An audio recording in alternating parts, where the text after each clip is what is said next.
Vous en avez forcément entendu parler, que vous le voulez ou non, c'est la grève des scénaristes qui a commencé aux États-Unis, particulièrement à Los Angeles, le 1er mai 2023, en fait au moment où on enregistrait notre précédent épisode de Pop News. Qu'est-ce qui se passe? Les scénaristes qui sont tous aux États-Unis reliés à la guilde des écrivains, donc la Writers Guild of America, donc la WGA, en acronyme, a débuté ce qu'on appelle les négociations pour les contrats intégraux de tous leurs scénaristes. C'est des négociations qui ont lieu avec le syndicat des producteurs et des studios, qui ont lieu régulièrement à chaque intervalle, si vous voulez, et donc là les contrats doivent être renégociés.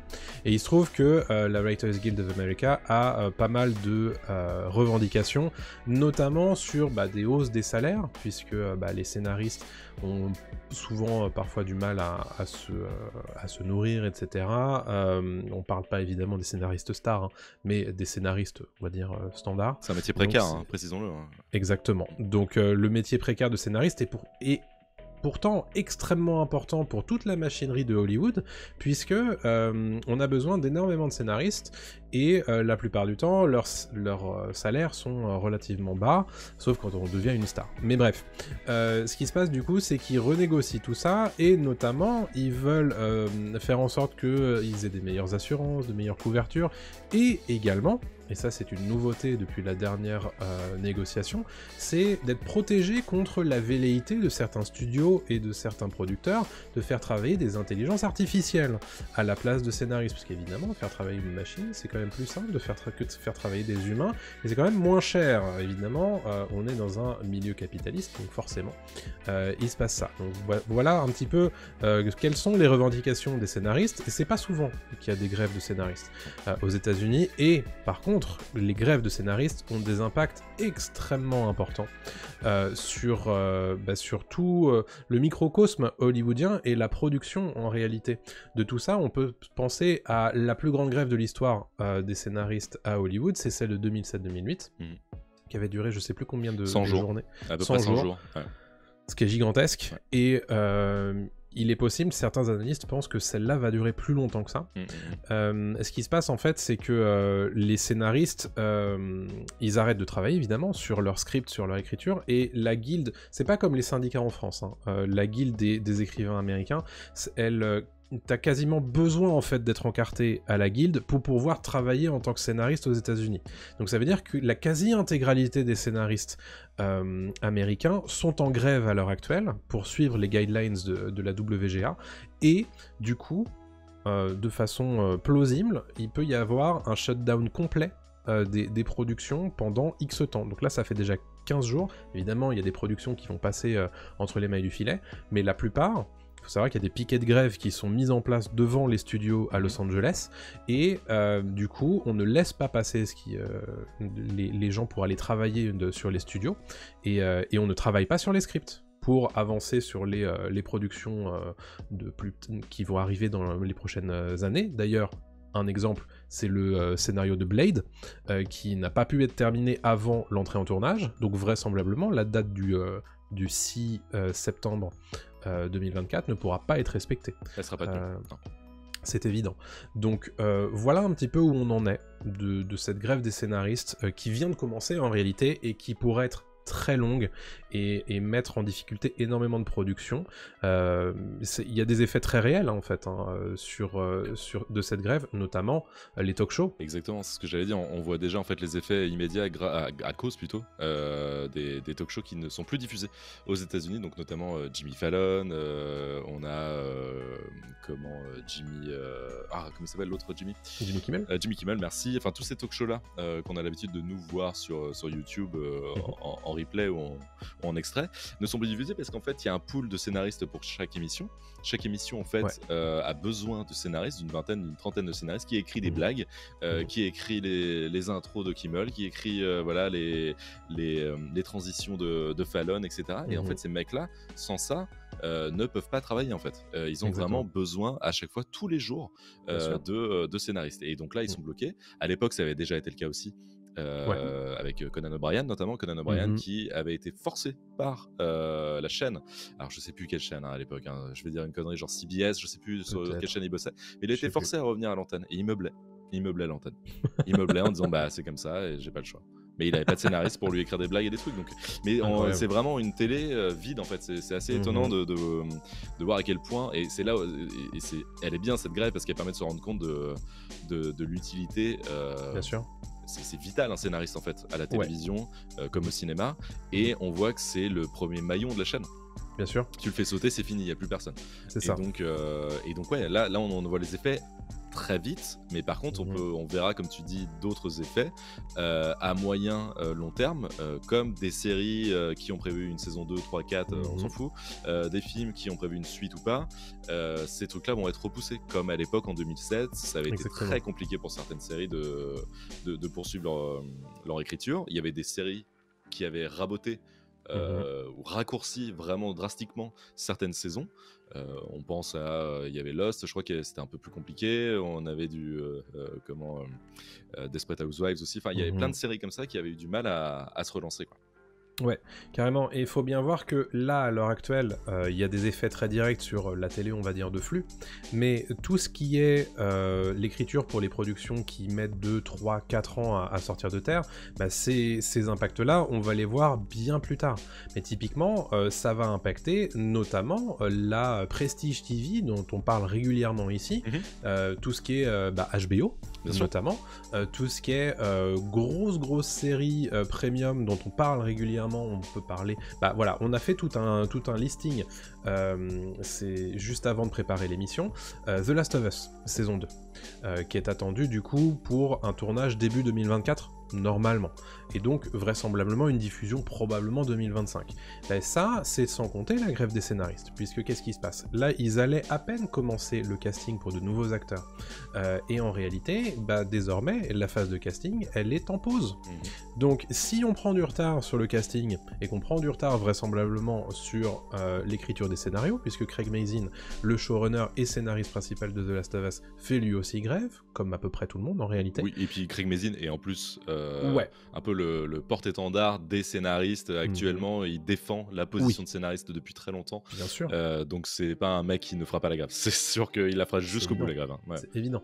Donc ça, c'est évident que du coup, le planning, on va dire, habituel et le planning espéré va certainement pas être respecté. Ou alors, s'il est respecté, ça veut dire qu'on va tronquer des choses d'un point de vue scénaristique. Et là, du coup, on va se retrouver avec peut-être une série qui sort au bon moment, mais qui va peut-être être moins bien écrite que précédemment, quoi. Tout à fait. Donc ça, c'est pour The Last of Us. On a parlé de Blade à l'instant. Bon, c'est un film Marvel, c'est vrai que les films Marvel ont des problématiques d'écriture. Mais on peut parler de Andor saison 2, la série Star Wars dont on avait beaucoup apprécié la première saison.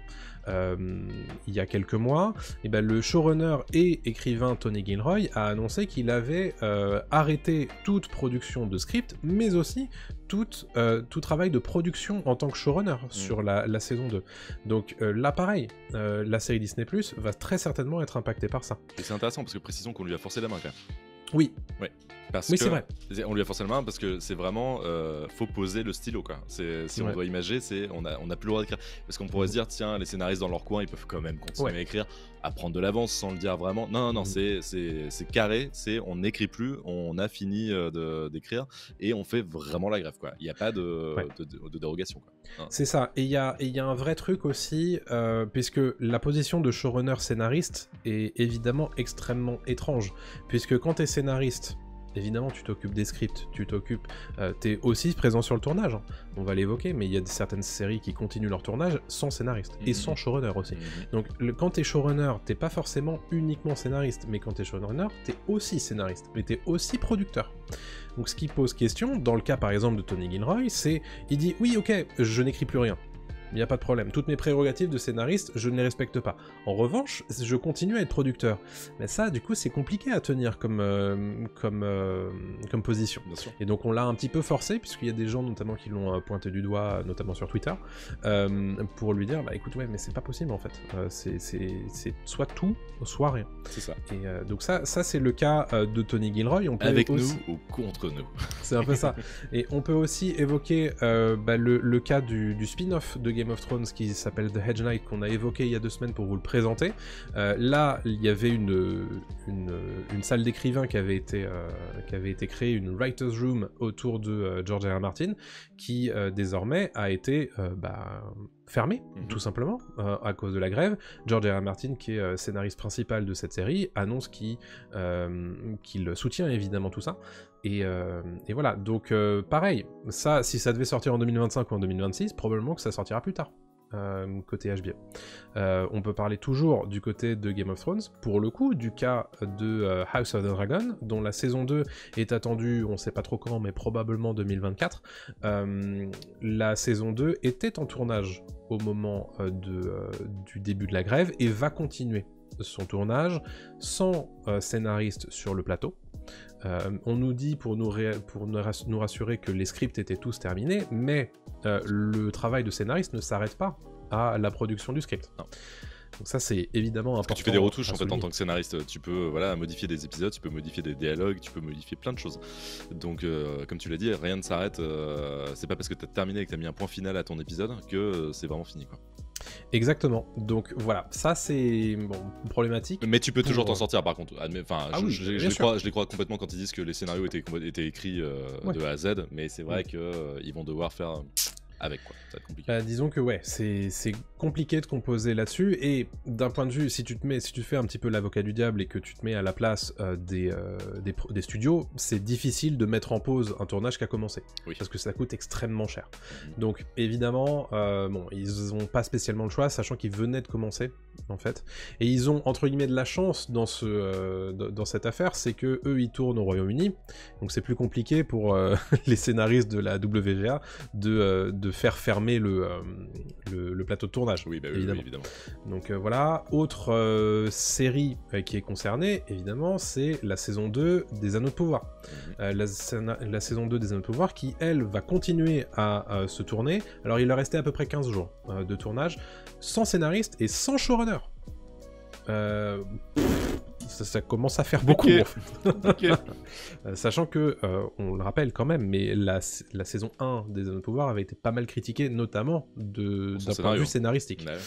Donc si on termine la saison 2, même si c'est que 15 jours de tournage, sans showrunner, sans scénariste, attention quoi. Voilà. Et rapidement, je sais que ça vous parlera, la saison 5 de Stranger Things, la dernière saison de Stranger Things, a été également reportée. Le tournage de la saison 5 de Stranger Things a été reporté, notamment du coup à cause de cette grève des scénaristes, puisque les showrunners Matt et Ross Duffer, les frères Duffer, ont annoncé que il n'y aurait pas de tournage commencé alors que la grève a débuté. Ce qu'ils disent eux, c'est que l'écriture du scénario ne s'arrête pas au moment où le tournage commence, et c'est tout à fait vrai. Voilà un petit peu ce qu'on avait à vous dire sur la grève des scénaristes. Précisons aussi que Joe Biden a pris la parole. Oui. Sur le sujet. Donc à la Maison Blanche, il y avait un film qui était présenté à la Maison Blanche, et on lui a posé la question évidemment en salle de presse sur cette grève des scénaristes, et il a déclaré que, je cite, « Voici une industrie américaine emblématique et significative, et nous avons besoin des écrivains, de tous les travailleurs et de tous ceux qui y sont impliqués pour raconter les histoires de notre nation, les histoires de nous tous. » Voilà. Ce qui a été applaudi d'ailleurs à l'époque au moment où il a déclaré. Un président qui prend parti sur ça, mais il a besoin et il prend pas trop de risques évidemment, parce que voilà. Mais c'est intéressant quand même de voir que le président des États-Unis donne son avis quand même sur la question, et défend pleinement la cause des scénaristes quoi. Évidemment. C'est toujours bien de l'ouvrir, mais tu peux aussi légiférer s'il y a besoin. Mais bon, ça c'est autre chose, c'est les États-Unis, c'est pas la France. C'est difficile de critiquer ça.